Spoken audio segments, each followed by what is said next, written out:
नमस्कार। दोपहर समाचार में आपका स्वागत है।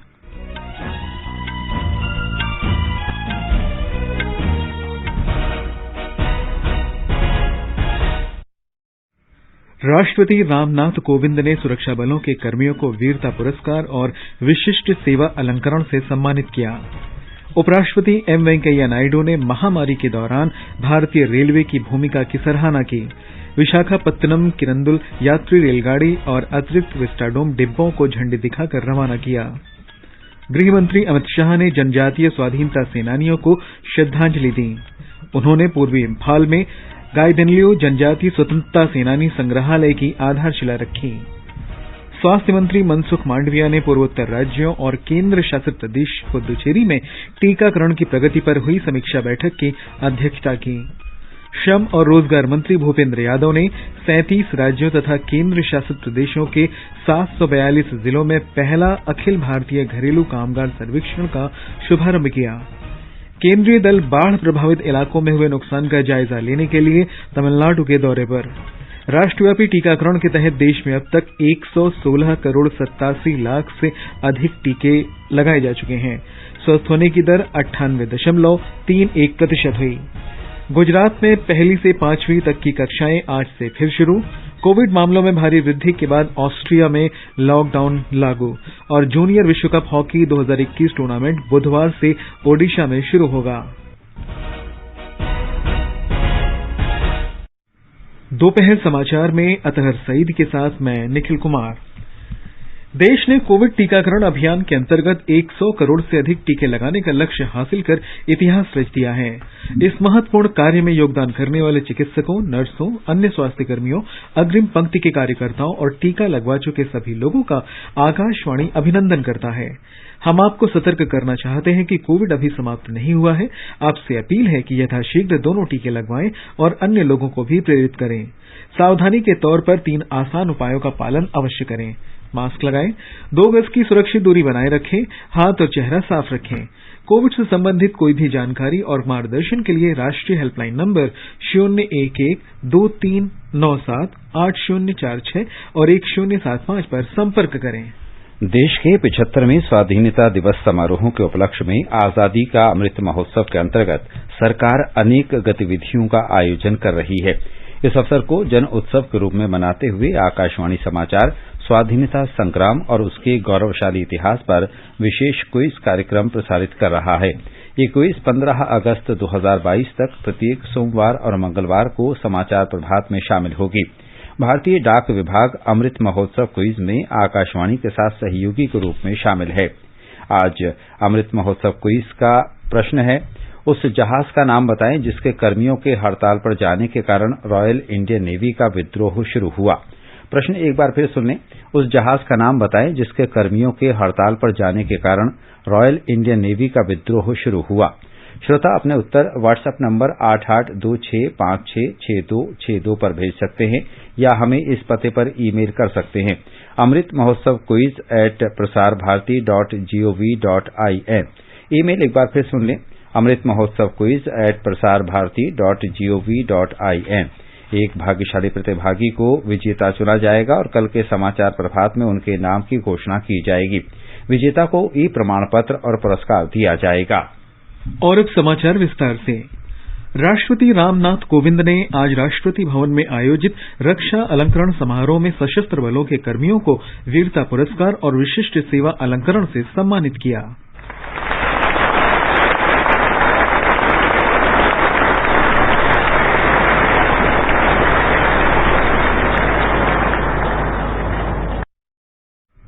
राष्ट्रपति ने कर्तव्य के प्रति अदम्य साहस तथा समर्पण का प्रदर्शन करने के लिए अभियांत्रिकी कोर के सप्पर प्रकाश जाधव को जम्मू और कश्मीर में एक अभियान के दौरान आतंकवादियों की साजिशों को नाकाम करने के लिए मरणोपरांत दूसरे उच्चतम शांतिकाल वीरता पुरस्कार कीर्ति चक्र से सम्मानित किया।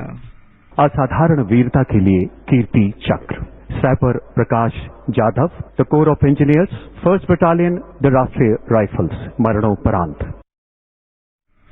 मेजर विभूति शंकर ढौंडियाल को 5 आतंकवादियों का सफाया करने और 200 किलोग्राम विस्फोटक सामग्री बरामद करने में उनकी भूमिका के लिए मरणोपरांत शौर्य चक्र से सम्मानित किया गया।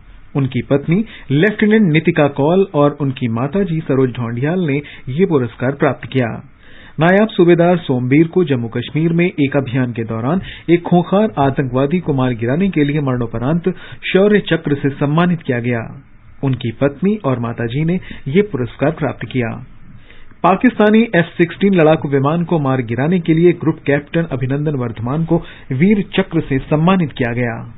विंग कमांडर वर्तमान अभिनंदन ने अपनी व्यक्तिगत सुरक्षा की परवाह न करते हुए अपने कर्तव्य के प्रति असाधारण समर्पण तथा शत्रु के सामने अदम्य साहस और शौर्य का प्रदर्शन किया। ग्रुप कैप्टन वर्तमान अभिनंदन।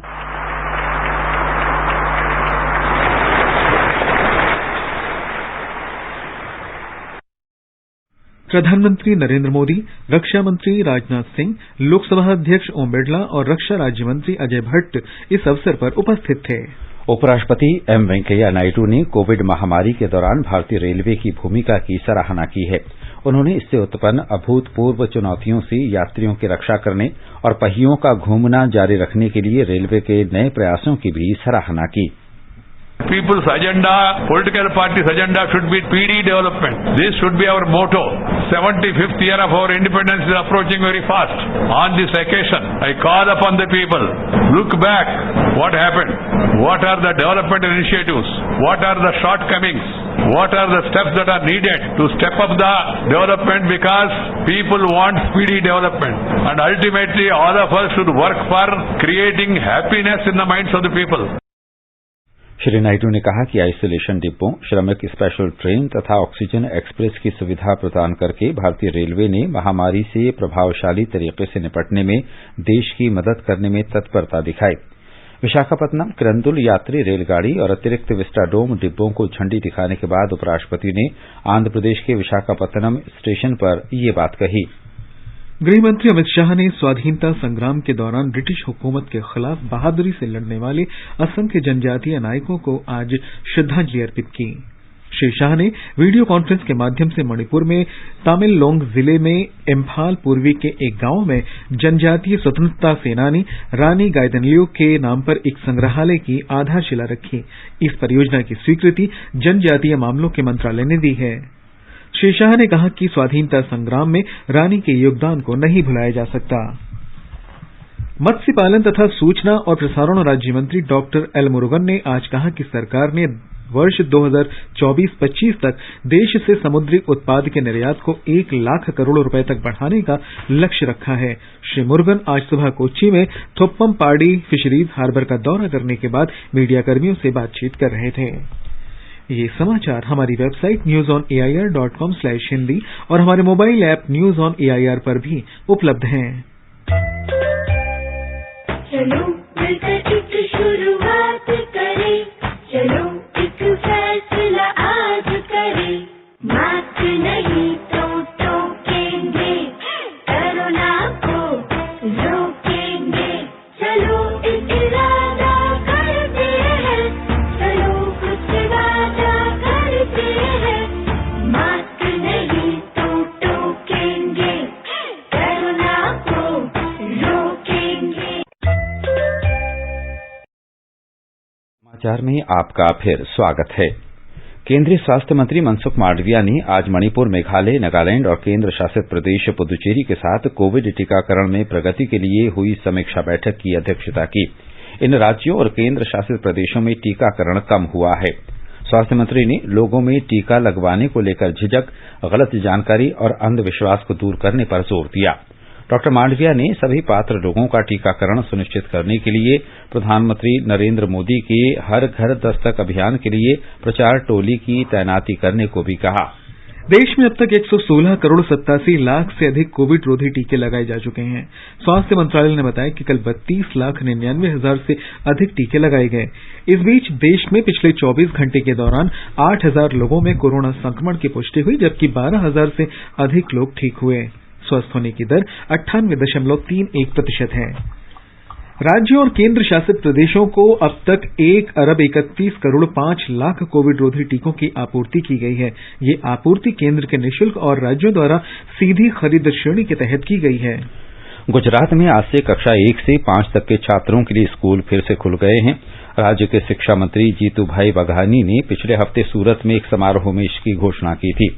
हमारे संवाददाता ने खबर दी है कि इस निर्णय के बाद मार्च 2020 में कोविड महामारी के बाद अब कक्षा 1 से 5 के छात्र व्यक्तिगत रूप से स्कूल जा सकेंगे। राज्य में कोविड-19 संक्रमण की स्थिति में सुधार के बाद स्कूल के संचालकों द्वारा प्रत्यक्ष शिक्षा शुरू करने की मांग की जा रही थी। अब स्कूल के संचालकों ने राज्य सरकार के इस निर्णय का स्वागत किया है। सरकार के दिशा निर्देशों के अनुसार कक्षा 6 से 12 के लिए लागू मानक संचालन प्रक्रिया कक्षा 1 से 5 के लिए भी लागू रहेगी। छात्रों को स्कूल जाने के लिए अभिभावकों की लिखित सहमति अनिवार्य रहेगी। इसी तरह ऑनलाइन शिक्षा पहले की तरह जारी रहेगी। योगेश पंड्या, आकाशवाणी समाचार, अहमदाबाद। ऑस्ट्रिया में आज तड़के लॉकडाउन लगा दिया गया है। कोरोना संक्रमण में हुई वृद्धि को ध्यान में रखते हुए इस प्रकार के कड़े कदम उठाने वाला ये यूरोपीय संघ का पहला देश है। रेस्तरां और अधिकतर दुकानें बंद कर दी गई हैं। बड़े समारोह रद्द कर दिए गए हैं। इस लॉकडाउन के 20 दिनों तक प्रभावी रहने की संभावना है। 10 दिन के बाद स्थिति की समीक्षा की जाएगी। आकाशवाणी के समाचार सेवा प्रभाग के फोन इन कार्यक्रम कोरोना जागरूकता श्रृंखला के तहत आज अखिल भारतीय आयुर्वेद संस्थान नई दिल्ली की निदेशक डॉक्टर तनुजा नेसारी श्रोताओं के प्रश्नों के उत्तर देंगी। कार्यक्रम रात 9:30 बजे से FM गोल्ड और अतिरिक्त मीटरों पर सुना जा सकता है। श्रोता हमारे विशेषज्ञ से टोल फ्री नंबर 1800-11-5767 और टेलीफोन नंबर 011-233-14444 पर प्रश्न पूछ सकते हैं। श्रम और रोजगार मंत्री भूपेंद्र यादव ने आज 37 राज्यों तथा केंद्र शासित प्रदेशों के 742 जिलों के पहले अखिल भारतीय घरेलू कामगार सर्वेक्षण का शुभारंभ किया। इसका उद्देश्य राष्ट्रीय और राज्य स्तर पर घरेलू कामगारों की संख्या तथा अनुपात का अनुमान लगाना है। इसके द्वारा घरों में विभिन्न कार्यों में लगे घरेलू कामगारों की औसत संख्या का भी अनुमान लगाया जाएगा। उन्होंने कहा कि सर्वेक्षण से सरकार को महत्वपूर्ण मुद्दों को समझने और साक्ष्य आधारित डेटा संचालित नीतियों में मदद मिलेगी। लेबर कोड पूरे देश में लागू हो रहा है। उसमें जो सोशल सिक्योरिटी का एस्पेक्ट है, उस सोशल सिक्योरिटी के एस्पेक्ट को हमको देखना चाहिए और कोई भी समाज तनाव रहित या मॉरल वैल्यूज पे बहुत अच्छा तब चल सकता है जब हम बहुत अच्छे ढंग से समाज के व्यापक लोगों को सोशल सिक्योरिटी प्रोवाइड। और अनऑर्गेनाइज सेक्टर का हमारा जो पोर्टल तैयार करने का विषय वो इसीलिए है कि अनऑर्गेनाइज सेक्टर में भी बहुत बड़ी संख्या में अलग अलग ट्रेड में लोग काम करते हैं। उन सब तक सोशल सिक्योरिटी का दायरा कैसे पहुंचे। आगे बढ़ने से पहले मुख्य समाचारों पर एक नजर। राष्ट्रपति रामनाथ कोविंद ने सुरक्षा बलों के कर्मियों को वीरता पुरस्कार और विशिष्ट सेवा अलंकरण से सम्मानित किया। उपराष्ट्रपति एम वेंकैया नायडू ने महामारी के दौरान भारतीय रेलवे की भूमिका की सराहना की। विशाखापत्तनम किरंदुल यात्री रेलगाड़ी और अतिरिक्त विस्टाडोम डिब्बों को झंडी दिखाकर रवाना किया। गृह मंत्री अमित शाह ने जनजातीय स्वाधीनता सेनानियों को श्रद्धांजलि दी। उन्होंने पूर्वी इम्फाल में गाइदिनलियो जनजातीय स्वतंत्रता सेनानी संग्रहालय की आधारशिला रखी। स्वास्थ्य मंत्री मनसुख मांडविया ने पूर्वोत्तर राज्यों और केंद्र शासित प्रदेश पुदुचेरी में टीकाकरण की प्रगति पर हुई समीक्षा बैठक की अध्यक्षता की। श्रम और रोजगार मंत्री भूपेंद्र यादव ने 37 राज्यों और केंद्र शासित प्रदेशों के 742 जिलों में पहला अखिल भारतीय घरेलू कामगार सर्वेक्षण का शुभारंभ किया। केंद्रीय दल बाढ़ प्रभावित इलाकों में हुए नुकसान का जायजा लेने के लिए तमिलनाडु के दौरे पर। राष्ट्रव्यापी टीकाकरण के तहत देश में अब तक 116 करोड़ 87 लाख से अधिक टीके लगाए जा चुके हैं। स्वस्थ होने की दर 98.31% हुई। गुजरात में 1 से 5वीं तक की कक्षाएं आज से फिर शुरू। कोविड मामलों में भारी वृद्धि के बाद ऑस्ट्रिया में लॉकडाउन लागू। और जूनियर विश्व कप हॉकी 2021 टूर्नामेंट बुधवार से ओडिशा में शुरू होगा। गृह मंत्रालय में संयुक्त सचिव राजीव शर्मा के नेतृत्व में केंद्र सरकार का एक दल आज दूसरे दिन तमिलनाडु के बाढ़ग्रस्त जिलों का दौरा कर रहा है। 7 सदस्यीय अंतर्विभागीय दल ने कल शाम चेन्नई पहुंचकर वर्षा से हुए नुकसान का आकलन किया। इस बीच मौसम विभाग ने कहा है कि वर्तमान में दक्षिण पूर्व खाड़ी के ऊपर वायु के दबाव की वजह से आज से 3 दिनों तक तमिलनाडु के दक्षिणी जिलों में कई स्थानों पर तेज वर्षा हो सकती है। हालांकि चेन्नई और उसके उपनगरों में वर्षा कम होने से राहत मिली है। उधर आंध्र प्रदेश के विभिन्न जिलों में वर्षा से जुड़ी घटनाओं में मरने वालों की संख्या बढ़कर 30 हो गई है। इन घटनाओं में 12 लोग अभी भी लापता हैं। ये समाचार आकाशवाणी से प्रसारित किए जा रहे हैं। ताजा समाचार जानने के लिए आप हमारे Twitter handle @AIR News Hindi को फॉलो कर सकते हैं। आजादी का अमृत महोत्सव के लिए सभी उपभोक्ताओं को शुभकामनाएं। हॉलमार्क सोने की शुद्धता सुनिश्चित करता है। हमेशा हॉलमार्क वाले सोने के आभूषण ही खरीदें। उपभोक्ता संबंधित किसी भी शिकायत के लिए कृपया राष्ट्रीय उपभोक्ता हेल्पलाइन के टोल फ्री नंबर 14404 पर संपर्क करें। उपभोक्ता मामले विभाग, भारत सरकार द्वारा जनहित में जारी। जागो ग्राहक जागो। आकाशवाणी समाचार की विशेष प्रस्तुति धरोहर में स्वतंत्रता आंदोलन के उन भाषणों, नारों और कविताओं से नई पीढ़ी को परिचित कराया जाता है जिन्होंने आजादी के दीवानों में उत्साह का संचार किया था। धरोहर आज शाम 4:45 बजे परिक्रमा कार्यक्रम में प्रसारित किया जाएगा।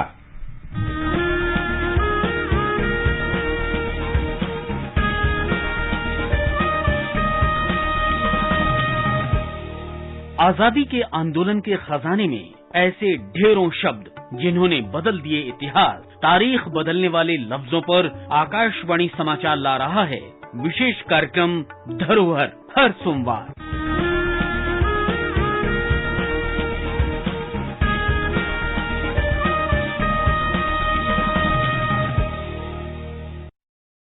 आजादी के अमृत महोत्सव के अंतर्गत आइए अब सुनते हैं आकाशवाणी की विशेष प्रस्तुति आजादी का सफर। आजादी का अमृत महोत्सव।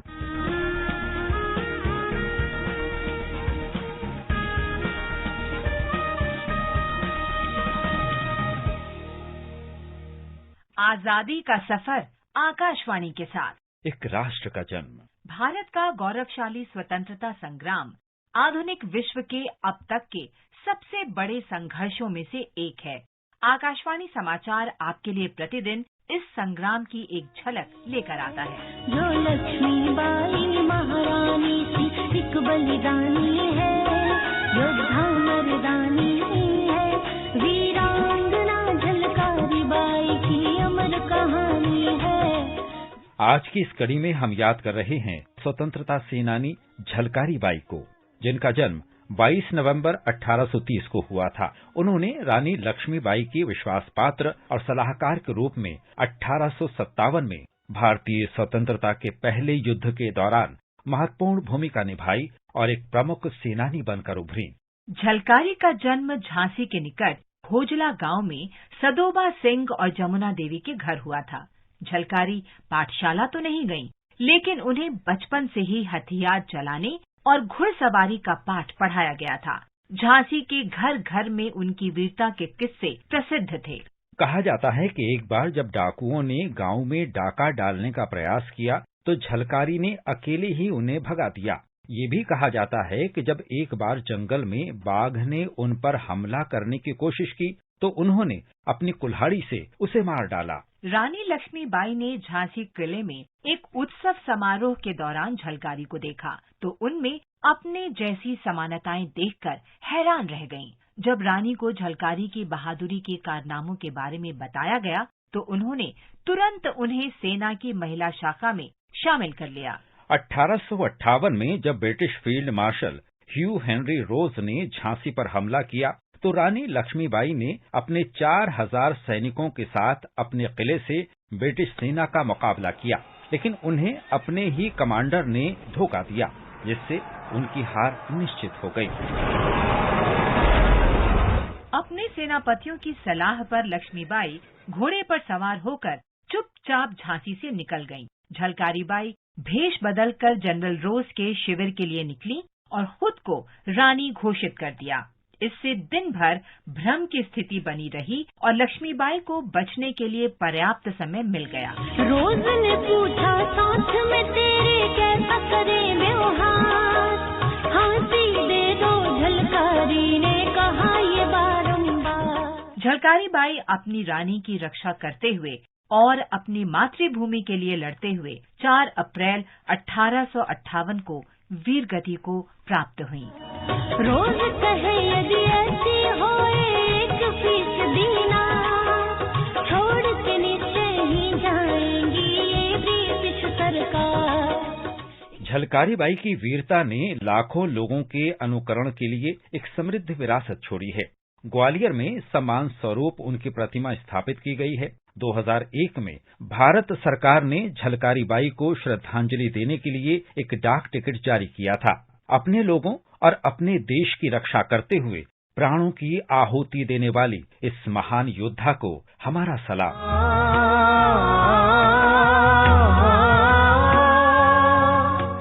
आज हम राष्ट्रवादी शांति घोष की जयंती भी मनाते हैं, जिनका जन्म 22 नवंबर 1916 को पश्चिम बंगाल के कोलकाता में हुआ था।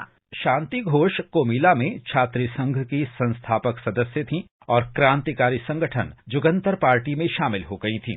16 वर्षीय शांति घोष अपनी हम उम्र सुनीति चौधरी के साथ 14 दिसंबर 1931 को कोमिला के जिला magistrate Charles Jeffrey Buckland Stevens को क्रिसमस से पहले कैंडी और चॉकलेट पेश करने के बहाने उनके कार्यालय गईं। स्टीवंस ने कैंडी खाई और कहा, ये स्वादिष्ट है। घोष और चौधरी ने शॉल के नीचे छिपाई गई पिस्तौल निकाली और कहा, अच्छा ये कैसी है मिस्टर मैजिस्ट्रेट, और इसके साथ ही उन्होंने मैजिस्ट्रेट पर गोली चला दी। दोनों लड़कियों को आजीवन कारावास की सजा सुनाई गई और खड़गपुर के हिजली डिटेंशन कैंप भेज दिया गया। हालांकि 1939 में महात्मा गांधी और ब्रिटिश सरकार के बीच आम माफी के बारे में वार्ता के परिणाम स्वरूप उन्हें 7 साल की सजा काटने के बाद रिहा कर दिया गया था।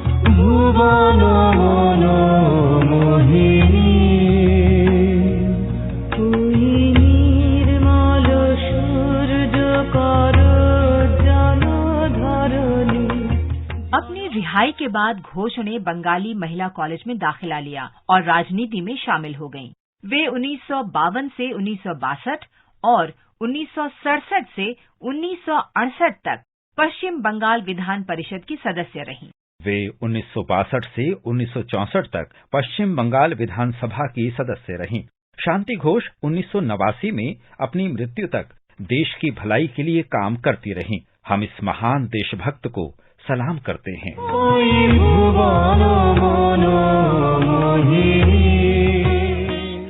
इसके साथ ही आजादी का सफर आकाशवाणी समाचार के संग श्रृंखला की ये कड़ी समाप्त हुई। मिलते हैं कल अगली कड़ी में।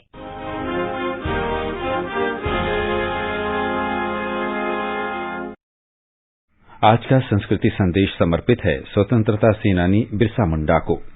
देश की आजादी के इतिहास में बिरसा मुंडा का नाम बहुत सम्मान से लिया जाता है। अंग्रेजों के खिलाफ जंग में उन्होंने जनजातीय मुंडा समुदाय का जो नेतृत्व किया, उसकी मिसाल दुनिया में कहीं और नहीं मिलती। भगवान बिरसा मुंडा की जयंती पर 15 नवंबर को पूरे देश में जनजातीय गौरव दिवस मनाया गया। इसके बाद 15 से 22 नवंबर तक जनजातीय गौरव सप्ताह का आयोजन किया जा रहा है। बिरसा मुंडा का जन्म 15 नवंबर 1875 को झारखंड के खूंटी जिले के उलीहातू गांव में एक गरीब किसान परिवार में हुआ था। इनके पिता का नाम सुगना पूर्ति और माता का नाम कर्मी पूर्ति था। अपने छात्र जीवन में ये जब भी अपने समाज पर अंग्रेजों के अत्याचार देखते थे तो इनका लहू खौल उठता था। इसलिए इन्होंने मुंडा समुदाय के लोगों को अंग्रेजों से मुक्ति पाने के लिए प्रोत्साहित किया और स्वयं उसका नेतृत्व किया।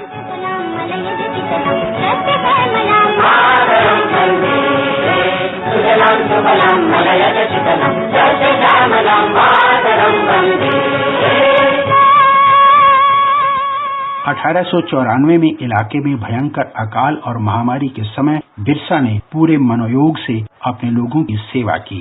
1 अक्टूबर को इन्होंने अपने समुदाय के लोगों को साथ लेकर अंग्रेजों से लगान माफी के लिए आंदोलन किया। 1895 में उन्हें गिरफ्तार कर लिया गया। 1897 से 1900 के बीच मुंडा समुदाय और अंग्रेज सिपाहियों के बीच युद्ध होते रहे। अगस्त 1897 में बिरसा और उनके 400 सिपाहियों ने तीर कमानों से खूंटी थाने पर धावा बोल दिया। 1898 में तांगा नदी के किनारे भिड़ंत के बाद बहुत से आदिवासी नेताओं को गिरफ्तार कर लिया गया। जनवरी 1900 में डोंबरी पहाड़ पर एक और संघर्ष हुआ। अंत में 3 मार्च 1900 को अंग्रेजों ने बिरसा मुंडा को गिरफ्तार कर लिया और 9 जून को उन्हें जहर देकर मार दिया। इस तरह देश की आजादी के लिए लड़ते हुए बिरसा मुंडा शहीद हो गए। देश में विशेषकर आदिवासी इलाकों में बिरसा मुंडा को आज भी भगवान की तरह पूजा जाता है। कह रहा है इस वतन के नौजवानों से। गोवा में पणजी में 52वें भारतीय अंतर्राष्ट्रीय फिल्म महोत्सव में कल पहले दिन देश भर के सिनेमा प्रेमियों के लिए कई आकर्षक कार्यक्रमों का आयोजन किया गया।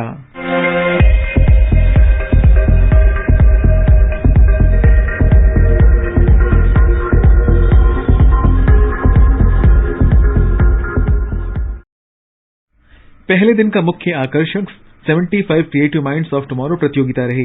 समारोह में आज भी कई फिल्में दिखाई जाएंगी। आजादी का अमृत महोत्सव के हिस्से के रूप में आज मराठी भाषा की बब्बू बैंड बाजा तथा तमिल की काका मुथाई को आज कार्यक्रम में शामिल किया गया। महोत्सव में निखिल महाजन द्वारा निर्देशित मराठी फिल्म गोदावरी आज का मुख्य आकर्षण है। भारतीय पैनोरमा के गैर फीचर वर्ग में बबलू बेबीलोन से और गंगापुत्र नाम की 2 हिंदी फिल्में दिखाई गईं। सूचना और प्रसारण मंत्रालय में सचिव अपूर्व चंद्रा ने आज पणजी स्थित आकाशवाणी केंद्र का दौरा किया। उन्होंने अधिकारियों के साथ एक बैठक की जिसमें संस्था के संचालन और कार्यप्रणाली से संबंधित मुद्दों पर चर्चा की गई। श्री चंद्रा ने फिल्म महोत्सव को व्यापक समर्थन मिलने पर प्रसन्नता व्यक्त की। आकाशवाणी समाचार से बातचीत में सूचना प्रसारण सचिव ने महोत्सव में दिखाई जाने वाली फिल्मों पर सिनेमा प्रेमियों से मिल रही अच्छी प्रतिक्रिया की सराहना की। I have been here at the 52nd IFFI and it is very heartening to see the excitement amongst the patrons who are coming here. I met some patrons who have been visiting here for the past 8-10 years and they are so keen to watch movies one after the other that they are not willing even to wait for 5 to 10 minutes for a delay in the movie. And they are now with the COVID wave coming down and a lot of people are showing a lot of excitement about the films and Goa of course is a nice host and a nice city for that. प्रधानमंत्री नरेंद्र मोदी 28 नवंबर को आकाशवाणी से मन की बात कार्यक्रम में अपने विचार साझा करेंगे। प्रधानमंत्री ने कार्यक्रम के लिए लोगों से अपने विचार और सुझाव देने को कहा है। लोग अपने विचार और सुझाव MyGov नमो ऐप पर भेज सकते हैं। जूनियर विश्व कप हॉकी 2021 का आयोजन ओडिशा में किया जाएगा। ये टूर्नामेंट 24 नवंबर से 5 दिसंबर तक चलेगा। 16 टीमें इसमें हिस्सा ले रही हैं। ऑस्ट्रेलिया के प्रधानमंत्री स्कॉट मॉरिसन ने आज कहा कि उन्होंने विदेशी वीजा धारकों को देश में आने की इजाजत दे दी है और दिसंबर से अंतर्राष्ट्रीय यात्रा को दोबारा शुरू किया जाएगा। उन्होंने कहा कि ये फैसला देश की अर्थव्यवस्था को मजबूत करने के उद्देश्य से किया गया है। अब एक नजर आज के मौसम पर। राजधानी दिल्ली में आसमान साफ रहेगा। मुंबई में आंशिक रूप से बादल छाए रहेंगे और 1 या 2 बार बारिश हो सकती है। चेन्नई और कोलकाता में बादल छाए रहने के साथ हल्की वर्षा की संभावना है। उत्तर भारत में श्रीनगर, जम्मू, लेह, गिलगित और मुजफ्फराबाद में आसमान साफ रहेगा। देश के पूर्वोत्तर हिस्से में गुवाहाटी, इम्फाल और आइजोल, कोहिमा, ईटानगर, अगरतला में बादल छाए रहेंगे। शिलंग और गंगटोक में कहीं कहीं हल्की वर्षा भी हो सकती है। बुलेटिन समाप्त होने से पहले अमृत महोत्सव क्विज का आज का प्रश्न फिर सुन लें। उस जहाज का नाम बताएं जिसके कर्मियों के हड़ताल पर जाने के कारण रॉयल इंडियन नेवी का विद्रोह शुरू हुआ। आप अपने उत्तर व्हाट्सएप नंबर 8826546262 पर भेज सकते हैं या हमें इस पते पर ईमेल कर सकते हैं अमृत महोत्सव quiz@prasarbharati.gov.in। आकाशवाणी के साथ अमृत महोत्सव क्विज में भाग लेकर स्वतंत्रता की 75वीं वर्षगांठ के आयोजनों में शामिल हों। और अंत में मुख्य समाचार एक बार फिर। राष्ट्रपति रामनाथ कोविंद ने सुरक्षा बलों के कर्मियों को वीरता पुरस्कार और विशिष्ट सेवा अलंकरण से सम्मानित किया। उपराष्ट्रपति एम वेंकैया नायडू ने महामारी के दौरान भारतीय रेलवे की भूमिका की सराहना की। उन्होंने विशाखापत्तनम किरंदुल यात्री रेलगाड़ी और अतिरिक्त विस्टाडोम डिब्बों को झंडी दिखाकर रवाना किया। गृहमंत्री अमित शाह ने जनजातीय स्वाधीनता सेनानियों को श्रद्धांजलि दी। उन्होंने पूर्वी इम्फाल में गायदनलियू जनजातीय स्वतंत्रता सेनानी संग्रहालय की आधारशिला रखी। स्वास्थ्य मंत्री मनसुख मांडविया ने पूर्वोत्तर राज्यों और केंद्र शासित प्रदेश पुदुचेरी में टीकाकरण की प्रगति पर हुई समीक्षा की बैठक की अध्यक्षता की। श्रम और रोजगार मंत्री भूपेंद्र यादव ने 37 राज्यों तथा केंद्र शासित प्रदेशों के 742 जिलों में पहले अखिल भारतीय घरेलू कामगार सर्वेक्षण का शुभारंभ किया। केंद्रीय दल बाढ़ प्रभावित इलाकों में हुए नुकसान का जायजा लेने के लिए तमिलनाडु के दौरे पर। राष्ट्रव्यापी टीकाकरण के तहत देश में अब तक 116 करोड़ 87 लाख से अधिक टीके लगाए जा चुके हैं। स्वस्थ होने की दर 98.31% हुई। गुजरात में 1ली से 5वीं तक की कक्षाएं आज से फिर शुरू। कोविड मामलों में भारी वृद्धि के बाद ऑस्ट्रिया में लॉकडाउन लगाया गया। और जूनियर विश्व कप हॉकी 2021 टूर्नामेंट बुधवार से ओडिशा में शुरू होगा। इसके साथ ही दोपहर समाचार का ये अंक समाप्त हुआ। नमस्कार।